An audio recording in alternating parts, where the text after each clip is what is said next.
வணக்கம் மக்களை, நீ நான் பார்க்க போகிற வீடியோஸ் பார்த்தீங்கன்னா இன்னைக்கு மகாலய அமாவாசை அப்படின்னு சொல்கிறாங்க. முக்கியமான அமாவாசை, மாதம் மாதம் வர அமாவாசை நம்ம எல்லாருமே சொல்லியிருக்கோம். பட் இன்னைக்கு நடக்கிற அமாவாசைன்றது ரொம்ப ஸ்பெசிஃபிக்கான ஒன்று.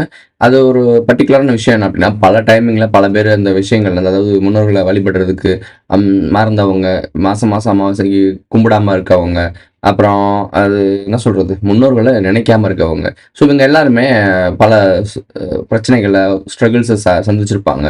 ஃபேமிலி ரொம்ப இதாக இருக்குது, இதனால் முன்னோர்களுடைய சாபமோ முன்னோர்களுடைய கோபமோ அப்படிலாம் பல குளறுபடிகள் இருக்கும், கொஞ்சம் கன்ஃபியூஷன்ஸ் இருக்கும்.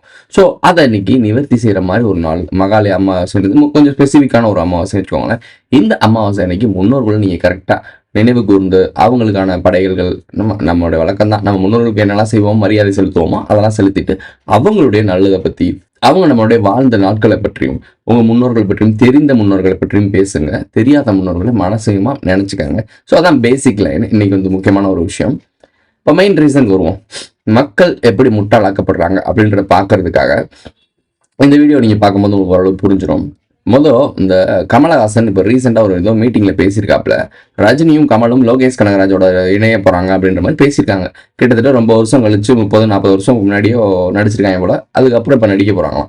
இவங்க நடிக்க போகிறது மக்கள் ஆர்வத்தோடு வேண்டிக்கிட்டு இருக்கவங்க, இவங்க பிளாக் பெஸ்ட் ஹிட்டாக போகுது அப்படிலாம் பேசுகிறாங்க. அது கமல் சொன்ன வார்த்தைகள் என்ன அப்படின்னா, இது நாங்களாம் வேண்டும்னே பிரிஞ்சுலாம் இல்லை, எனக்கும் அவருக்கும் என்ன பகையும் இல்லை, ஆரம்பத்தில் நாங்களாம் ஒன்றா தான் இருந்தோம், இப்பயும் நாங்கள் ஒன்றா தான் இருக்கோம், நீங்கள் தான் பிரித்து வச்சுருக்கீங்க அப்படின்னு சொல்கிறோம்.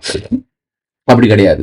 நீங்க தான் பிரிச்சு வச்சிருக்கீங்கன்னா நம்ம மக்கள் தான் தேவையில்லாம சண்டை போட்டுட்டு இருக்கோமா? கிடையாது. அதை ஆதரிச்சாங்க. அதாவது ஒரு பிஸ்கட்டை 2ஆ உடைச்சு எங்க 2 பேர் கொடுத்தாங்க. அந்த 2 பிஸ்கட்டு பத்தலை எங்களுக்கு, ஆளுக்கு ஒரு பிஸ்கட் வேணும் அப்படின்னு ஒரு வார்த்தை சொல்றாரு. அதாவது ஒரு பிஸ்கட்னா ஒரு பவர், ஒரு 2 பேர் ஒரே இடத்துல இருந்து வந்திருக்காங்க, அதை உடைச்சு உனக்கு பாதி பவர் உனக்கு பாதி பவர்னு கொடுத்துருக்காங்க. இது பத்தலை அவங்களுக்கு. எனக்கு முழு பிஸ்கட் வேணும், எனக்கு முழு பிஸ்கட் வேணும். ரஜினியும் கமலும் ஆசைப்பட்டாங்களாம். நல்லா நோட் பண்ணிக்கோங்க. எனக்கும் முழு சப்போர்ட் எனக்கு வரணும், அதாவது எனக்கும் தனி ஒரு கூட்டம் வரணும், நானும் ஒரு தனி ஆளும் காட்டணும் அப்படின்ற ஒரு தனிப்பட்ட ஒரு சுயநலம். அதுக்காக அந்த மக்களை பயன்படுத்திக்கிட்டதை தெளிவா ஒரு பிஸ்கெட் வச்சு சொல்றாப்புல. அவங்க ரசிகர்கள்லாம் எதுவுமே தெரியாது. இருந்தாலும் எதை பேசினாலுமே விசில் அடிக்கிறதான ஆள் இருக்காங்க. 2 பிஸ்கெட்டை தனித்தனியா, ஒரு பிஸ்கெட்டை பிச்சு 2 பேர் தனித்தனியா வச்சிருந்தோம். அதுக்கப்புறம் முழு பிஸ்கெட் தேவைன்றதுக்காக நாங்கள் கடைசி வரைக்கும் சண்டை போடுற மாதிரி உங்களுக்காக நடிச்சுட்டு இருந்தோம். எங்களுக்கு அதான் பிரச்சனையே இல்லை. எங்களுக்கு வேணா அதெல்லாம் ஆச்சரியம் இல்லை, நாங்கள் ஒன்றா நடிக்கிறது, நாங்கள் ஒன்றா தானே இருக்கோம். உங்களுக்கு வேணா அது ஆச்சரியமா இருக்கும். ஏன்னா உங்களுக்கு இது வரைக்கும் கமல் ரஜினா துருன்ற மாதிரி காட்டப்பட்டிருக்கு, காட்டியிருக்கோம். ஸோ இப்படிலாம் இருந்துக்கிட்டு இவங்க பண்ணுற பிராடுத்தனத்தை பார்த்தீங்களா? ஒரு மேடையில் பப்ளிக்கில் ஓப்பனாகவே சொல்கிறாங்க, இத்தனை காலமாக நாங்கள் துருவமாக இருந்து நடிக்கிறோன்ற மாதிரி பிம்பத்தை கிரியேட் பண்ணி உங்களுக்குள்ளே அடிச்சுக்க விட்டு, ஏன் படம் வசூல் அதிகமாக, ஓன் படம் வசூல் அதிகமாக, நீங்கள் போய் காசை கொட்டி உங்கள் காசை நாங்கள் மூட்டை மூட்டையாக வீட்டுக்கு கொண்டு போயிருக்கோம் அப்படின்றத உங்கள் மூஞ்சி முன்னாடி ஒருத்தன் சொல்கிறான். அந்த வீடியோவை பார்த்துட்டு விசில் அடிச்சிட்டு இருக்காங்க. சார் ஒன்றும் இல்லை சார், 46 வருஷம் கழிச்சு ஒரு சிறப்பான தரமான சம்பவம் நடக்க போறதா நாங்க ஒரு நியூஸ் கேள்விப்பட்டோம். அப்ப இதுல ஒரு அப்டேட் என்னன்னா, உலக நாயகனும் சூப்பர் ஸ்டாரும் இணைய போறது நடக்க போகுது. இது இணைஞ்சு ரொம்ப நாள் ஆச்சு. நாங்க விரும்பி பிரிஞ்சிருந்தோம். ஏன்னா ஒரு பிஸ்கட்டை பிரிச்சு 2 பேருக்கு கொடுத்துருந்தாங்க. ஆளுக்கு ஒரு பிஸ்கட் வேணும்னு ஆசைப்பட்டோம், அதை வாங்கி நல்லா சாப்பிட்டோம். இப்போ மறுபடியும் அரை பிஸ்கட் போதுங்கிற சந்தோஷம் எங்களுக்கு இருக்கு. அதை வாங்கி நல்லா சாப்பிட்டோம். இப்போ மறுபடியும் அரை பிஸ்கட் போதுங்கிற சந்தோஷம் எங்களுக்கு இருக்கு. போட்டி நீங்க ஏற்படுத்தினது தான், எங்களுக்கு அது போட்டியே கிடையாது. சான்ஸ் கிடைச்சதே பெரிய விஷயம். அப்பவே முடிவு பண்ணிட்டோம், 2 பேரும் இப்படிதான் இருக்கணும், முன்னுதாரணமா இருக்கணும்னு. அப்படியே தான் அவர் இருக்காரு, அப்படியே தான் நானும். பிசினஸ் வைஸ் அது பெரிய ஆச்சரியமா இருக்கலாமே தவிர, எங்களுக்கு இதுக்கு எப்போ நடக்க வேண்டியது இப்போவாது நடக்குது. ஆகட்டும். புரிதல், மக்களின் புரிதல் எவ்வளவு கேவலமா இருக்குன்னு வச்சு பாருங்க. ஸோ இந்த புரிதல் இல்லாதனாலதான் இந்த மாதிரி கோமாளிகள்லாம் மேடையில இருந்து கைத்தட்டு வாங்கிட்டு இருக்கு. சரி, ரைட்டு. இன்னைக்கு அந்த மெயின் ரீசன் போமா, பாலஸ்தீனத்தை பத்தி பல பேர் கதறிட்டு இருக்காங்க. பிரகாஷ் ராஜாலும் அப்படியே விருண்டு எங்கேயா கத்திட்டு இருக்காப்புல. இலங்கையில செத்த போது எங்க தூங்கிட்டு இருந்தாங்கன்னு தெரியல. இப்போ ரீசெண்டாக அப்படியே கேரளா, கர்நாடகாலாம் மக்களை சுட்டு கொண்டாங்கல்ல, இந்த இதுக்கு செம்மர கடத்தல். இப்போ ரீசெண்டாக கூட இப்போ கடத்திருக்காங்களா, 18 பேர் தூக்கியிருக்காங்க. செம்மர கடத்தல் தப்பு, ஆமா, இல்லீகலான விஷயம்தான். ஆனால் அதை கடத்துறவங்களை தூக்குறீங்களே தவிர, இவன் யாருக்கிட்ட கடத்திட்டு போய் கொடுக்குறான், இவனுக்கு கட்டளை கொடுத்தது யாரு, இவனோட பின்னாடி இருக்க பேக்ரவுண்ட் என்ன, இவனுக்கு பின்னாடி இருக்க சிண்டிகேட் எது அப்படிலாம் தெரியல. இந்த ஓனர்ஸ்லாம் மாட்டவே மாட்டானுங்க. இவனுக்கு கட்டையை கொண்டு போய் இவங்களே கடையை போட்டு சந்தையை போட்டு விற்க போறாங்களா? இவங்க வேலை என்னன்னா வெட்டிட்டு வந்து கொடுக்கறது தான். கூலிக்கு வேலை பார்க்குற ஆட்கள்லாம் எங்க? அதாவது கூலிக்கு காசு கொடுக்குற ஆள் எங்க? யார் ஏஜென்ட்? எதுக்காக எடுக்கப்படுது? யாருக்கு அனுப்பப்படுது? எந்த வெளிநாட்டுக்கு போகுதா இல்லை உள்நாட்டுக்கு போகுதா? யார் இந்த முதலாளி? ஒரு நாள் கூட மாட்டினது இல்லை. முதலாளிகள்லாம் காப்பாத்துவீங்க, தொழிலாளர்லாம் பலிகடா. இது கேட்க நாதி இல்லை. இதுக்கு பேச வரமாட்டாங்க இவங்க. பாலஸ்தீனத்துக்கு போயிட்டாங்க. பாலஸ்தீன மக்கள் கொந்தளி. பாலஸ்தீன மக்களுக்கு பேசுறதுக்காக சந்தோஷம் தான். பட் அவங்களும் கஷ்டப்பட தான் செய்யறாங்க. ஏன்னா நம்ம கஷ்டப்படும் ஒருத்தனை உதவி பண்ண மாட்டான். பாலஸ்தீன மக்களுக்காக அவங்க பேசுறதா சந்தோஷம் தான். ஸோ இன்னைக்கு அந்த வீடியோ என்னன்றது டீட்டெயிலாக பார்த்துருவோம். வாங்க வீடியோக்குள்ள போகலாம். திருச்செந்தூர்லேருந்து ரயில் ஏறி 6 வருஷம் ஆச்சு. ஒரு தடவை கூட திரும்பி போல. முத்து அப்போ திரும்பி போக ஐடியா இருக்கா? எப்பெல்லாம் விட்டுட்டு ஓடி போக நினைக்கிறேனோ அப்பெல்லாம் டபுள் மடங்கு பெருசாக உள்ளே போய் மாட்டிக்கிறேன்.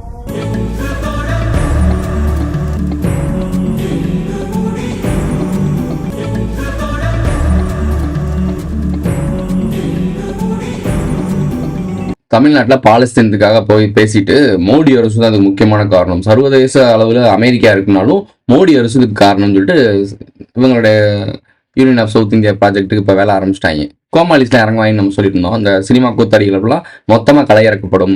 அதுக்கு தான் வச்சிருக்கல ரெட் ஜெயிண்ட் இறக்குவாங்க. ஜெயிண்ட்டுக்குள்ள எல்லாரெல்லாம் கிளைப்பிரிவில் எத்தனை பேர் இருக்காங்களோ எல்லாரும் இறங்குவாங்க. ஸோ இந்த வேலைலாம் நடக்குது. சினிமா கூத்தாடிகள்லாம் வந்து அரசியல் பேச ஆரம்பிக்கும். மக்களுக்காக நிற்கிற மாதிரிலாம் பேசுவாங்க. இவ்வளோ நாள் வாய் போட்டு சட்டம் போட்டு உட்காந்துருப்பாங்க, வத்தலாபாகத்தினுக்கு இருப்பாங்க. இப்போ வந்து அந்த அஜெண்டாக்காக வந்து பேசுவாங்க.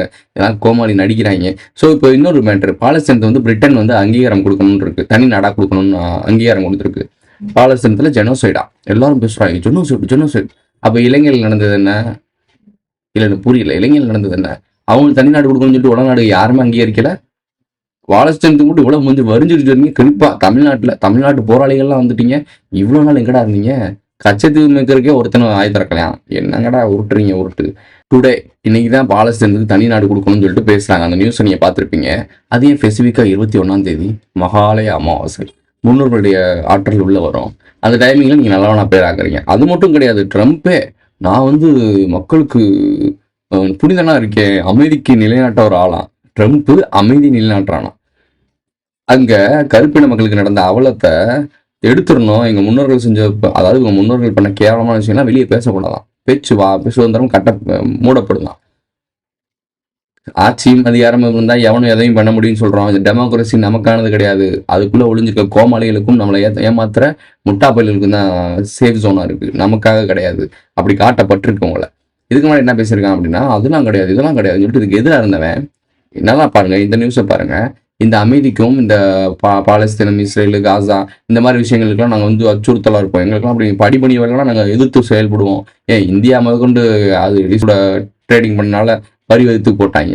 அதாவது நீ வந்து உன்னுடைய ஆளுமையை நிலைநாட்டுறதுக்கு பல வேலை பண்ண, அதுக்கான பலனை அனுபவிப்ப. அதே மாதிரி இந்த டைமிங்ல நல்லா நோட் பண்ணி பாருங்க. 2 வாய் ஒரு பக்கம் இதே மாதிரி நியூஸ் வருது. 2 நேரத்துலேருந்து முந்தானத்து வரைக்கும் ட்ரம்ப் வந்து ஒரு சர்வாதிகாரி மாதிரியும் உலக நாடுகள் அச்சுறுத்தல மாதிரியும் காட்டப்படுது.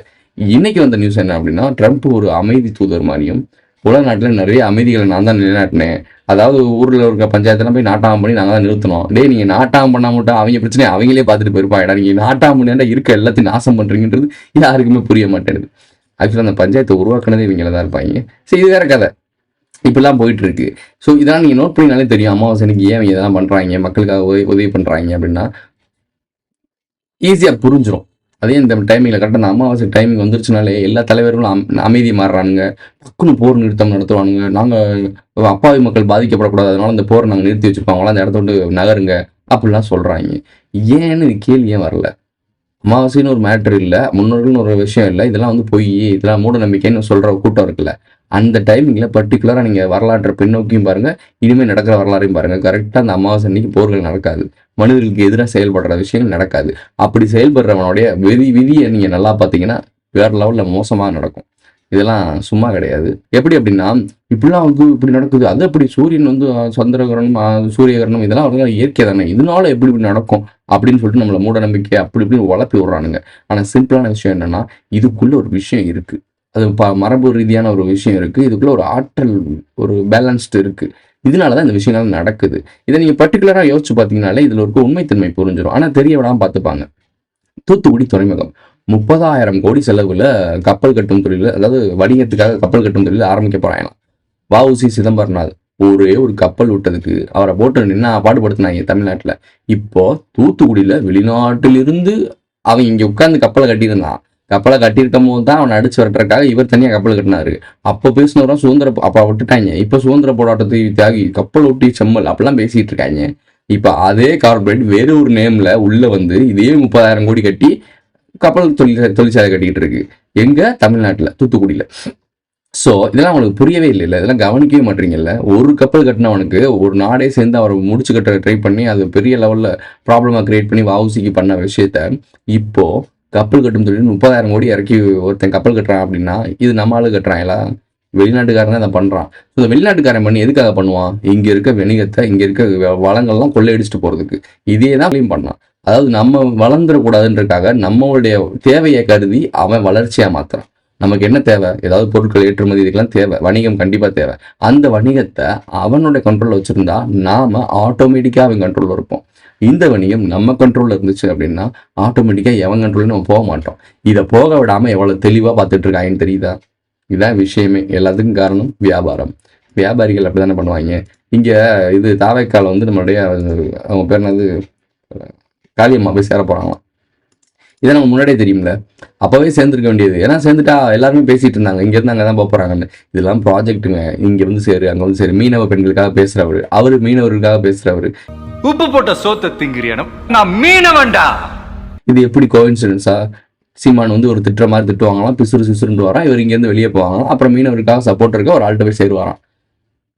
நான் ஒரு மீனவன்டான் படத்தில் சொல்லுவார். இப்போ நேற்று கூட ஸ்டேஜில் காமெடி பண்ணிட்டு போகிறாப்புல, நான் மீனவ சமூகத்துக்காக நிற்பேன். இவனெல்லாம் எங்கே இருந்தீங்க? கடலோர கிராமங்கள்ல மீன்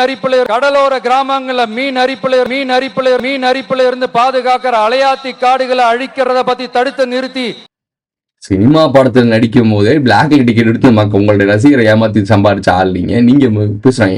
முதலமைச்சர் அவர்களை குடும்பமே சேர்ந்து கொள்ளையடிச்சிங்க. நான் உழைச்சு சம்பாரிச்சேன். என்ன உழைச்சு சம்பாரிச்சிங்க? நடிச்சு சம்பாரிச்சிங்க, ஏமாத்தி சம்பாரிச்சிங்க. ஒரு சினிமாவில் ஒரு கலைன்ற ஒரு வடிவத்தை எடுத்து இல்லாத விஷயத்த உருவாக்கி டூயல் கேரக்டர் அடிச்சு ஒரு 100 பேர் அடிச்சு பறக்க வர்ற மாதிரியும், நீங்க ஒரு விஷயத்த புதுசா பண்ற மாதிரியும், நீங்க ஒரு ஹீரோ மாதிரியும் இல்லாத ஒரு விஷயத்த ஸ்லோ மோஷன் ஷாட் போட்டு பிஜிஎம் போட்டு பேக்ரவுண்ட் மியூசிக்லாம் போட்டு உங்களை பில்டப் பண்ணி போலியான விஷயத்த நம்ப வச்சிருக்காங்க. அப்படிதான் நீங்க உருவாயிருக்கீங்க. உங்களுடைய பிம்பமே போலியான பிம்பம். அந்த பிம்பத்துக்கு முன்னாடி உழைச்சு சம்பாரிச்சிங்களா? சரி ரைட்டு, உழைச்சே சம்பாரிச்சுக்கோங்க. அந்த போலியான விஷயத்துக்காக நடிச்சிங்கல்ல, அது உழைப்பா வச்சுக்கலாம். உழைப்பு சம்பாரிச்சிங்க. மக்கள் அங்க வந்து படம் பார்க்க வரும்போது ஏன் ஃபர்ஸ்ட் ஷோ நிச்சயமா டிக்கெட் ஏன் விலை அதிகமா இருக்கு?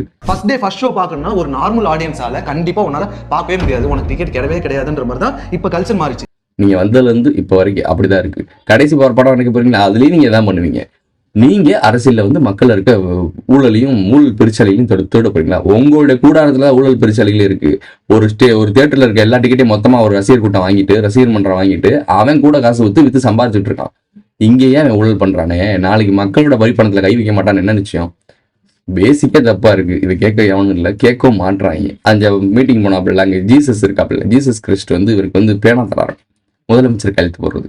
இதெல்லாம் உளவியலா மனிதர்களை தயார்படுத்துறது. மோஸ்ட்லி கிறிஸ்டின்ஸ்லாம் அவங்களுக்கு ஃபாலோ இருப்பாங்க. ஓகே, ஜீசஸ் கிறிஸ்ட் வந்து பேனா கொடுக்குறாரு, இவர் தான் வந்து தேவதூதர், நம்மளை காப்பாற்ற வந்து கையெழுத்து போட போறாரு. அவர் எம்எல்ஏ ஆவார் இல்லது எம்பி ஆவார். இந்த 2 விஷயத்துல ஒன்று ஆவார். கமலஹாசன் மாதிரி வாய்ப்பே கிடையாது ராஜா. ஜெயிக்க மாட்டார், அது உண்மை. சிஎம்லாம் ஆக மாட்டார். நீங்க கனவு கோட்டை தான் கட்டிட்டு இருக்கணும். இதெல்லாம் வந்து டிஎம்கே ஜெயிக்க வைக்கிறதுக்காக உருவாக்கப்பட்ட டீம்ஸ்.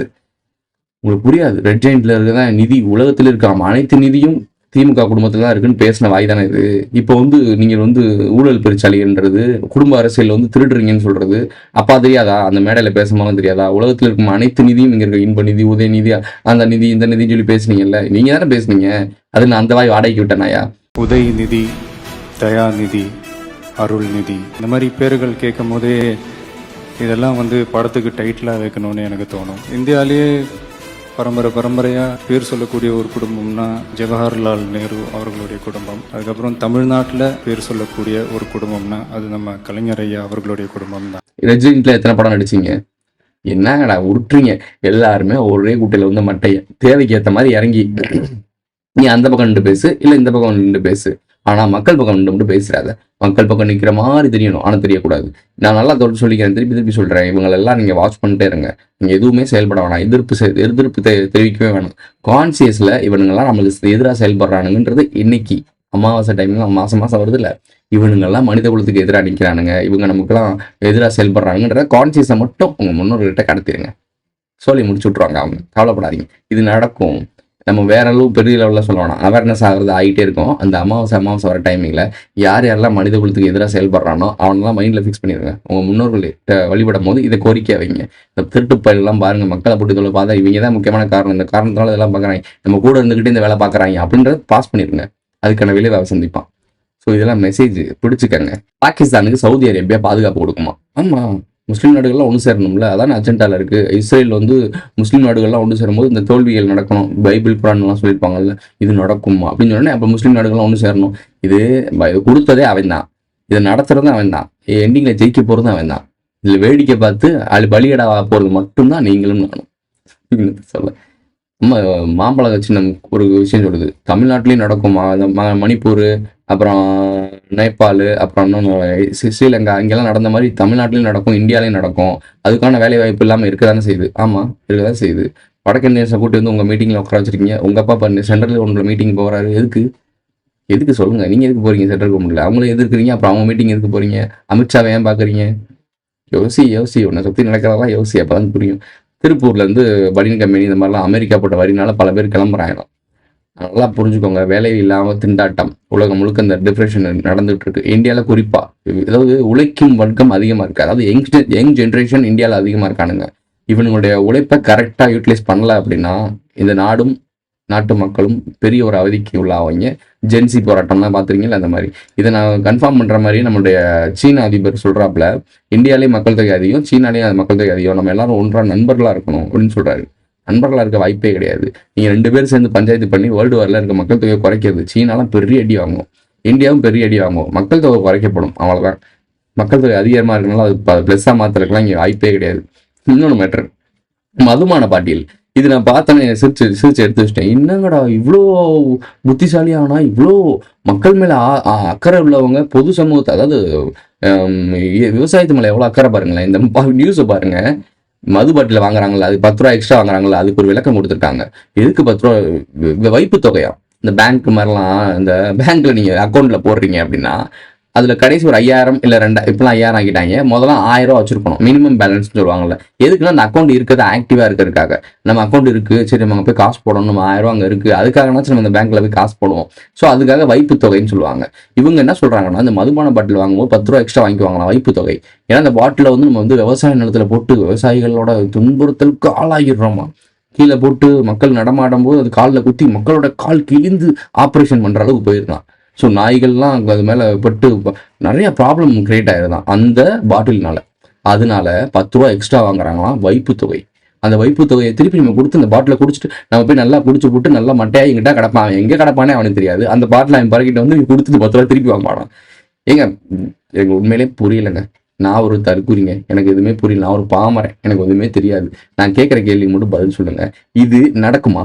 ஒரு குடியாரன் வீட்டில் இருக்க காசு பிள்ளை ஊட்டி கொடுக்காம குடிக்கணும்னு சொல்லி தான் பைத்தியமா இருக்கவனுக்காகத்தான் குடிக்கவே போறான். அந்த பைத்தியக்காரன் இந்த பாட்டிலை குடிச்சிட்டு சேஃப்டியா எடுத்து வச்சுக்கிட்டு திருப்பி வந்து கொடுத்து 10 ரூபா வாங்குவானா? என்ன எனக்கு உண்மையிலே புரியல. என்ன ஒரு அணுகுமுறை? இப்படிதான் தலைமைகள்லாம் இருக்கு. இவங்கெல்லாம் அந்த அரசியல்வாதிகள், நமக்காக வேலை செய்யும் ஆட்கள். என்ன ஒரு வார்த்தை, இந்த வார்த்தையில ஏதாவது ஒரு விஷயம் இருக்கா? இவங்களை நம்பி நீங்க எப்படா நிற்கிறீங்க? புரியவே இல்லை, சீரியஸ்லி புரியல. நாங்க சொல்றது உங்களுக்கு புரியல, இவங்க சொல்றா நல்லா புரியுது போல. ஒன்றும் புரியாது, ஒன்றும் வாய்ப்பு இருக்கிறதுக்கலாம். ஜப்பான்ல ஏஐ தலைமை வந்துருச்சு, அரசியலுக்குள்ள ஏஐ உருவாகுது. இதே மாதிரி வேற நாட்டிலையும் ஒரு பெண் மேயரா யாரை உருவாக்குனாங்கன்னு நினைக்கிறேன். பெண் மேயர் மாதிரி ரோபோட்டை உருவாக்குறாங்க. அரசியலுக்கும் ஏஐக்கும் என்ன? கோர்ட்ல கூட ஏதோ முக்கியமான முடிக்க முடியாத கேஸ்லாம் ஏஐ கொண்டு வராங்கன்னு சொல்லி அதுவும் பார்த்தேன். எதுக்கு ஏஐ கூட மனிதர்கள்ட்ட இவ்வளோ இன்டர்கேட் பண்றீங்க? ஏன் மனுஷனோட அந்த மூளை அந்த அளவுக்கு வேலை செய்யாதா? இல்லை நீங்களே நேர்மையாக வேலை செய்ய மாட்டீங்கன்றதுக்காக ஒரு ரோபோட்டை கொடுக்குறீங்களா? ஈஸியாக அதை மேனிப்புலேட் பண்ணிடலாம், அது வச்சு ஈஸியாக பல விஷயங்களை ஜெயிச்சிடலாம். என்ன புரியல. சட்டத்திட்டங்களில் எனக்கு இந்த உலகத்தில் நடக்கிற இந்த சட்டத்திட்டங்கள், அப்புறம் இந்த அணுகுமுறைகள், இந்த இன்ஃப்ராஸ்ட்ரக்சர், இதெல்லாம் பார்க்கும்போது உண்மையிலேயே நம்ம புரிஞ்சுக்கிட்டு பார்க்கும்போது எவ்வளோ போலியான கட்டமைப்பு, எவ்வளோ ஒன் சைட் ஆஃப் கட்டமைப்பு. அதாவது ஒரு சாரார் மட்டும் நல்லபடியாக வாழ்றதுக்காக கட்டமைக்கப்பட்டது. இதெல்லாம் நீங்கள் தெரிஞ்சுக்கிட்டாதான் நாளைக்கு இந்த கட்டமைப்பை எப்படி நமக்கு எதிராக செயல்படுதுன்றதை புரிஞ்சுக்க முடியும். இது எதையுமே புரிஞ்சுக்காம அந்த கட்டமைப்புலேயே ஒரு அங்கமாக வாழ்ந்தீங்கன்னா உங்களுக்கு எப்படி புரியும்? மேட்ரிக்ஸ் பற்றி புரிய வாய்ப்பே இல்லை. சைனா சீக்கிரட்டாக இந்த பென்டகன் மாதிரி ரொம்ப ஹைலி செக்யூரிட்டாக நியூக்ளியர் அட்டாக்லாம் நடந்துச்சுன்னா அதுலேருந்து பாதிக்கப்படாமல் அண்டர் கிரவுண்டில் அழகாக அற்புதமாக பில்லியனர்ஸ் வாழ்றதுக்கு நாக கலப்பினங்களுக்கு வேலை பார்த்தாங்க இல்லை கந்தன் கூட்டம். இவங்க இப்படிலாம் நிம்மதியாக அண்டர் கிரவுண்டில் வாழ்ந்துட்டு மக்கள்லாம் செத்து குன்னு குளிச்சுட்டு மக்கள்லாம் அழிச்சு முடிச்சுட்டு அதுக்கப்புறம் மேலே வந்து ஒரு உலகத்தை உருவாக்கணும்ல. அப்பயும் இவங்கெல்லாம் செல்வ செழிப்பாக தான் இருப்பாங்க. நாம தான் அப்பயும் பஞ்ச பாதையாக இருப்போம். இவங்ககிட்ட கையண்டிகிட்டே இருப்போம். ஏன்னா எல்லாத்தையும் அழிச்சிட்டாங்க இல்லை, ரிசோர்ஸ் பூமியில் இருக்கிற ரிசோர்ஸ்லாம் அவங்க கொண்டு குளிச்சுட்டாங்க இல்லை. அவங்களுக்கு தேவையான இடம் அது அவங்ககிட்ட தான் இருக்கும். இது மைனட்டான விஷயம். இது எதுக்கு உருவாக்கணும்? நியூக்ளியர் அட்டாக் நடக்க போகிறதில்ல, வேர்ல்டு வார் நடக்க போகிறதில்ல உங்கள் பாயிண்ட் ஆஃப் வியூவில். அப்புறம் என்ன யாருக்கு எல்லாம் பங்கர்ஸ் உருவாக்குறாங்க? மார்க் ஜக்கர்பர்க் ஒரு ஃபேஸ்புக் நிறுவனம் எதுக்கு அவன் பங்கர் உருவாக்குறான்? பில்கேட்ஸு அவன் ஒரு சாஃப்ட்வேர் கம்பெனி தயாரிக்கிறவன், அவனால தான் ஏகப்பட்ட பிரச்சனையும் வந்துட்டு இருக்கு. அவன் எதுக்கு வேக்சின் தயாரிக்கணும்? அவன் எதுக்கு விவசாய நிலத்தை வாங்கி குமிக்கணும்? என்னங்கடா யோசிக்க மாட்டேங்கிறீங்க. இதில் காமெடி வேறு, நம்மால் வேறு என்னெல்லாம் வந்துருவாங்க. எதுவும் உலகத்தின் வளர்ச்சி இதே நீங்கள் இவ்வளோ நாள் வளர்ந்து வந்த வளர்ச்சியை வச்சுட்டு நீங்கள் சவக்குழியில் போய் எவ்வளோ சீக்கிரமாக சாகணுமோ அதுக்கு தாண்டா வழி பார்த்துருக்கீங்க. நீடூடி வாழ்றது இல்லை. அந்த டைம்லாம் பார்த்தீங்கன்னா பல நோய்கள்லாம் வந்துச்சுன்னா ஈஸியாக செத்துருவோம். இந்த டைமில் மெடிசன் ஓரளவு காப்பாற்றிட்டு இருக்குன்னு சொல்கிறீங்க. மெடிசன் காப்பாற்றிட்டு இருக்கு யாரை அப்படின்னா மெடிசன் மாஃபியாஸை. இது மூலிமா வணிகம் பண்ணுறப்பே பணம் முதலைகளை காப்பாற்றிட்டு இருக்கு, மக்கள் இல்லை. புரிஞ்சுக்கோங்க, விழிச்சுக்கோ பொழைச்சிக்கோ. இதோட இந்த வீடியோ முடிஞ்சிருச்சு. இந்த வீடியோ பிடிச்சிருந்துச்சுன்னா லைக் பண்ணுங்க, கமெண்ட் பண்ணுங்க, சப்ஸ்கிரைப் பண்ணுங்க, மறக்காம பெல் ஐகானை ஆல்ல போடு. இந்த ஃப்ரெண்ட்ஸ்லாம் ஷேர் பண்ணுங்க. உங்களுடைய கருத்துக்களை கமெண்ட்ல பதிவு செஞ்சுட்டு போங்க. சேனலில் மெம்பர்ஸை ஆட் ஆகணும்னு நினைக்கிறீங்கன்னா ஜாயின் பட்டன் போட்டுவிடுங்க. சூப்பர் தேங்க்ஸ் சூப்பர் சேட்லாம் பண்ணா எஸ்என்எஸ் கொடுத்தா கொடுங்க. அடுத்த ஒரு நல்ல வீடியோ சந்திக்கலாம். குடும்பத்தை வச்சு கொள்ளையடிக்கிற உங்களுக்கே இவ்வளவு இருந்தா சுந்தர் ரசிகன் கிட்டயே பிளாக் டிக்கெட் வித்து பணம் சம்பாதிச்சு எனக்கு எவ்வளவு இருக்கும்? இப்ப பேசுறதுக்கு நேரம் இல்ல. நீ அங்கிட்டு போ, நான் இங்கிட்டு போறேன். விடியறதுக்குள்ள எல்லாத்தையும் சுருட்டிக்கிட்டு ஓடி போயிருவோம்.